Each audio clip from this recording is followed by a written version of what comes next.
अब next chapter हमारा clay mineral and soil structure. इसमें से कुछ काम की चीजें हमारे पास में आती हैं, प्रीवियस ईयर में जो आया है और आगे भी जो आता रहेगा सब बता दूंगा अभी मैं। तो सबसे पहले तो एटॉमिक स्ट्रक्चर थोड़ा समझ लेते हैं। जो एटॉमिक स्ट्रक्चर होता है क्ले का, वो दो फंडामेंटल क्रिस्टल शीट से मिलकर के बना होता है।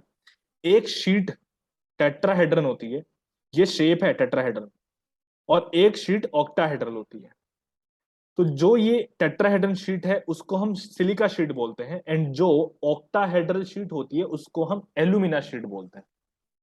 ठीक, इनको बड़े अच्छे से याद रख लेना कि silica sheet is a tetrahedral sheet, tetrahedral shape, and जो एल्यूमिना वाली है वो ऑक्टाहेड्रल होती है। अब टेट्राहेड्रन जो यूनिट होता है, अब थोड़ा सा उसको अच्छे से समझ लेते हैं। टेट्राहेड्रन वाले में यहाँ पे तुम देख रहे होंगे एक ऑक्सीजन यहाँ है, एक ऑक्सीजन यहाँ है, एक ऑक्सीजन यहाँ पे, एक ऑक्सीजन यहाँ पे, तो इन टोटल यहाँ पे 4 ऑक्सीजन हमारे पास में है। ठीक है, लेकिन बेस पे अगर मैं बात करूं तो बेस पे मेरे पास में कितने ऑक्सीजन है? 3, एक ये रहा, एक ये रहा, एक ये रहा। ठीक है, 3 ऑक्सीजन बेस पे, और इनके एग्जैक्टली सेंटर में रखा होता है सिलिका। इनके एग्जैक्टली सेंटर में क्या रखा होता है? सिलिका रखा होता है। अब यहां पे होगा क्या कि इसका जो शेप है, जो हम अपना मतलब एक तरीके से डायग्राम्स में बनाते हैं, वो इस तरीके से बनाते हैं। जैसे तुम देख पा रहे हो SI ये सिलिका शीट है। ये सिलिका शीट बनता कैसे है थोड़ा समझा देता हूं। इस तरह से, थोड़ा सा इधर, यहां पे दो टेट्राहेड्रन जो होते हैं वो आकर के मिलते हैं। ठीक है, दो टेट्राहेड्रन्स होंगे, वो आकर के मिलेंगे एक जगह पे। जैसे अभी मैं एक जो बेस है उसको थोड़ा सा शेडेड कर देता हूं। ये जो मैंने ब्लू से शेड किया है ये हमारा बेस है। ठीक है? ये ब्लू से जो शेड हुआ ये हमारा बेस। ऐसे ही दूसरा एक यूनिट मेरे पास में आएगा, उसको हम ब्लैक कलर से बना लेता हूं। सेम, तो यहां पे ये वाला पार्ट देखो, अभी इस वाले पार्ट को देखो।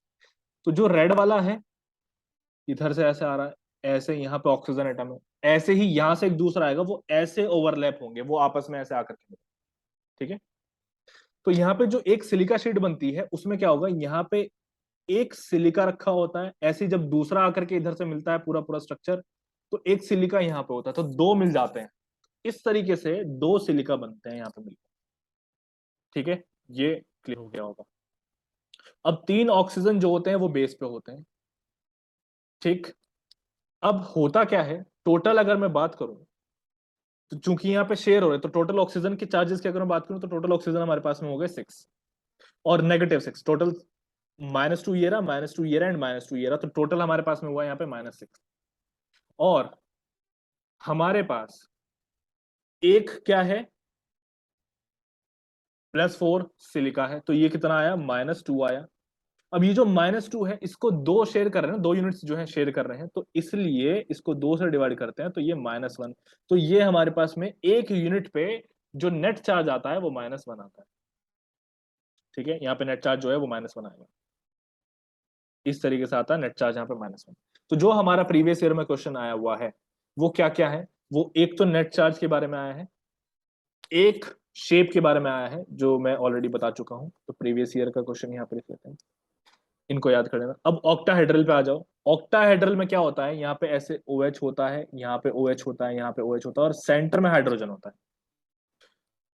अब अगर यहाँ पे नेट चार्ज की हम बात करें तो वो होता है -2।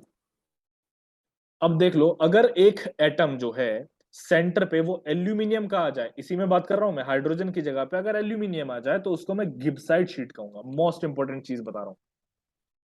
और अगर ऐसे ही सेंटर पे मैं हाइड्रोजन की जगह पे मैग्नीशियम लेकर के आ जाऊं तो उसको मैं ब्रूसाइट शीट कहूंगा।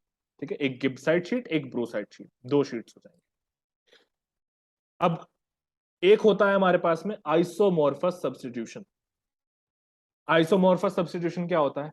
मिनरल लेटिस में, लेटिस क्या होता है, ये जो तुम्हारे सामने है ना, ये मिलकर के सारा का सारा लेटिस बनता है, ये लेटिस ही चल रहा है। तो मिनरल लेटिस में मेटेलिक्स मेटेलिक आयंस जो होते हैं एक तरह के होते हैं। ठीक है, मेटेलिक आयन जो है एक एक तरह के हैं, और उनको हम सब्स्टिट्यूट कर देते हैं किसी और मेटेलिक आयन से। जिसका लोअर वैल्यू होगा लेकिन फिजिकल साइज सेम होगा, ठीक है, of a lower value but of the same physical size. अब लोअर वैल्यू से क्या मतलब है, जैसे कि उसकी वैलेंसी वगैरह की हम बात करें, उसकी वो वाली वैल्यूज कम होंगी लेकिन साइज जो है सेम होगा, तो उसको हम कहते हैं आइसोमॉर्फस सब्स्टिट्यूशन। अब यहां पे आ जाओ क्ले मिनरल पे, ये हमारे पास क्ले मिनरल्स जो है शुरू हो चुके हैं। अब यहां से क्ले मिनरल्स शुरू हो जाते हैं। सबसे पहला होता है काओलिनाइट। ये जो क्ले मिनरल है ये इनएक्टिव है। इसमें जो सबसे इंपॉर्टेंट चीजें होती है वो मैंने वहीं पे सामने लिखी है, एक तरीके से हाईलाइट करने की कोशिश की है।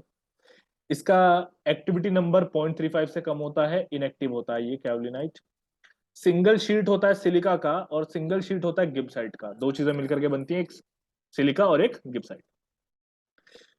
कंबाइंड सिलिका गिब्साइट शीट जो होती है उसको हाइड्रोजन बॉन्डिंग के थ्रू जोड़ करके रखा जाता है। यानी कि एक ये जो तुम्हारे शीट है ये है किसकी, सिलिका और गिब्साइट की, एक शीट ये है सिलिका और गिब्साइट की। इनको आपस में थ्रू हाइड्रोजन बॉन्ड जोड़ करके रखा जाना है, यहाँ पे बीच में हाइड्रोजन बॉन्ड होगा, ठीक है। साइज इसका जो होता है वो होता है 7 एंगस्ट्रॉम, ठीक है। 1 एंगस्ट्रॉम जो होता है वो 10⁻⁻10 मीटर होता है। Held by hydrogen bond very strong between OH negative of alumina sheet and O negative of silica sheet, ठीक। ऑफन कॉल्ड 1:1 क्ले मिनरल, इसको हम 1:1 क्ले मिनरल भी बोलते हैं। तो ये भी प्रीवियस ईयर में आया हुआ है, वेरी इंपॉर्टेंट। एक बार साइज भी आया था प्रीवियस ईयर में, 7 एंगस्ट्रॉम होता है।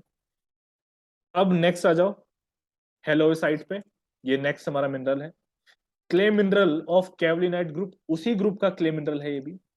यहाँ पे बस क्या होता है कि जो स्ट्रक्चरल यूनिट्स होते हैं उनको हम सेपरेट करते हैं वाटर मॉलिक्यूल से। जब इसको हम एयर ड्राई करते हैं तो ये कन्वर्ट हो जाता है किसमें, कैवलिनाइट में। बस यहाँ पे क्या है, वाटर जो है प्रेजेंट होता है, ये समझ। Kaolinite clay is used as an intestinal absorbent, तो इसको हम इंटेस्टिनल एब्जॉर्बेंट की तरह से यूज करते हैं। इंटेस्टिनल एब्जॉर्बेंट क्या होता है, जैसे कि तुम देखो यहाँ पे वाटर निकलते ही कैवलिनाइट क्या है, ड्राई बन गया ना, तो यहाँ पे क्या होता है, ये एंटी डायरियल मेडिसिन की तरह से यूज होता है, ठीक। नेक्स्ट देखो मोंट मोरिलोनाइट, सबसे ज्यादा इंपॉर्टेंट, मोस्ट इंपॉर्टेंट, सबसे ज्यादा क्वेश्चंस बनते हैं इसके ऊपर। मोंट मोरिलोनाइट जो होता है इसका एक्टिविटी नंबर 0.9 से 7.2 के बीच होता है और ये बहुत एक्टिव होता है। इसको हम स्मेक्टाइट भी कहते हैं। इसका जो रेशो होता है वो 2:1 होता है क्ले मिनरल, इसका नाम है एक तरीके से 2:1। तो यहाँ पे दो सिलिका शीट होते हैं और एक एल्यूमिना यानी कि गिब्साइट शीट जो है यहाँ पे होता है। बेंटोनाइट के बारे में अभी जिक्र कर लेते हैं। मोंटमोरिलोनाइट जो होता है वो बेंटोनाइट में प्रेजेंट होता है। तो बेंटोनाइट जो होता है वो यूज किया जाता है as a drilling mud. Reason क्या है, क्योंकि उसका इंटरनल फ्रिक्शन बहुत ही कम होता है, तो ये एज अ ल्यूब यहाँ पे यूज हो रहा है। अब साइज की अगर हम बात करें तो 9.6 एंगस्ट्रॉम होगा यहाँ पे। 400 एंगस्ट्रॉम दो शीट्स के बीच का डिफरेंस है। वंडरवॉल फोर्सेस यहाँ पे एक्ट कर रहे होते हैं ज्वाइनिंग के लिए। नेक्स्ट आ जाता है हमारे पास यहाँ पे इलाइट। इलाइट का जो एक्टिविटी नंबर है वो 0.38 से लेकर के 0.9 के बीच होता है और ये नॉर्मली एक्टिव होता है। Substantial amount of isomorphous substitution in form of aluminium in place of SI, तो यहाँ पे बहुत सारा आइसोमॉर्फस सब्स्टिट्यूशन किया जाता है, ठीक है। कैसे किया जाता है, एसआई की जगह पे यानी कि सिलिका की जगह पे एल्यूमिनियम को प्लेस कर देते हैं। यहां पे क्या हो रहा है,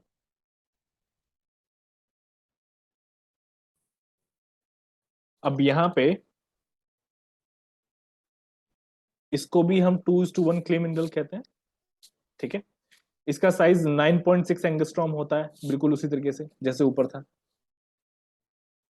इलाइट इतना इंपॉर्टेंट नहीं है इसलिए मैं इलाइट को जो है छोड़ दे रहा हूं। इलाइट के बाद हमारे पास में आ जाता है सैंड, जो होता है वो कोहेजन लेस है लेकिन ये अपेरेंटली कोहेसिव बन जाता है। देखो सैंड है कोहेजन लेस लेकिन ये बन जाता है कोहेसिव जब वहां पे वाटर प्रेजेंट होता है। तो इस तरह की चीजें बहुत रेयर जो है पता होती है। अगर कोई किसी से पूछने लगे बताओ सैंड क्या कोहेसिव होता है तो मना कर देगा, उसको पता ही नहीं है। तो यहाँ पे एक ही बहुत अच्छी चीज तुम्हारे लिए। अब जो सॉइल स्ट्रक्चर है, सॉइल स्ट्रक्चर का थोड़ा सा हम यहाँ पे जिक्र कर रहे हैं, तो वो थोड़ा सा इन्फ्लुएंस हो जाता है। तो कैसे इन्फ्लुएंस हो जाता है, सबसे पहले तो यहाँ पे पार्टिकल साइज डिस्ट्रीब्यूशन और ग्रेविटी फोर्सेस से इन्फ्लुएंस हो जाता है किसमें, कोर्स ग्रेन सॉइल में। और ऐसे ही टाइप ऑफ क्ले मिनरल क्या है और सरफेस फोर्सेस क्या है वो क्ले सॉइल में यहाँ पे अफेक्ट हो जाता है। इन्फ्लुएंस हो जाता है। ठीक है, तो एक तरीके से हम कह सकते हैं कि soil structure depends on 4 types of things, जो कि हमारा सबसे पहला particle size distribution, gravity forces, type of clay और सरफेस फोर्सेस। ठीक है, अब सिंगल ग्रेन स्ट्रक्चर क्या होता है? सिंगल ग्रेन स्ट्रक्चर हमारे पास में होता है कोहेजन लेस सॉइल में, यानी कि यहाँ पे सिर्फ एक ही ग्रेन होगा, एक ही यहाँ पे क्या होता है, एक ही स्ट्रक्चर होता है। एग्जाम्पल के लिए ग्रेवल और सैंड में मिलता है। नेक्स्ट आ जाओ हनी कॉम्ब स्ट्रक्चर में, ये फाइन सैंड और सिल्ट में मिलता है। यहाँ पे सॉइल्स जो होती हैं वो हनी कॉम्ड होती हैं, लूज स्टेट में होती हैं और वाइब्रेशंस में फेल कर जाती हैं। ठीक, फ्लोक्यूलेटेड स्ट्रक्चर की अगर मैं बात करूं तो ये क्लेई सॉइल में मिलता है, इनसेंसिटिव होता है वाइब्रेशंस पे, यानी कि वाइब्रेशंस कितने भी हों इस पे फर्क नहीं पड़ता। फ्लोक्यूलेटेड स्ट्रक्चर हो गया यानी कि और भी ज्यादा मजबूत हो चुका है ना, फ्लॉक बन चुका है। कंप्रेसिबिलिटी कम है, हाई परमेबिलिटी है, हाई शियर स्ट्रेंथ है। ठीक, डिस्पर्स स्ट्रक्चर डेवलप्स इन क्लेज, क्लेज में बनता है दैट हैव बीन रिवर्क्ड और रिमोल्डेड, जो क्ले दोबारा से रिमोल्ड किया गया है या फिर दोबारा काम उसके ऊपर किया गया है, उसमें डिस्पर्स स्ट्रक्चर बनता है। हाईली कंप्रेसिबल होती है, लो परमेबिलिटी होती है, लो शियर स्ट्रेंथ जो है होती है। ये सब रिलेटेड है, डिस्पर्स स्ट्रक्चर रिलेटेड है सब कुछ। ठीक है, तो यहाँ पे हमारा चैप्टर पूरा का पूरा खत्म हो जाता है। अब इसके बाद नेक्स्ट क्लास में अपना कॉम्पैक्शन वाला जो है चैप्टर वो शुरू करेंगे। कॉम्पैक्शन वाला चैप्टर भी इन डेप्थ जाएगा थोड़ा सा, बिकॉज तुम्हें मेंस के पॉइंट ऑफ व्यू से भी करवाना है। चलो इसको खत्म करते हैं।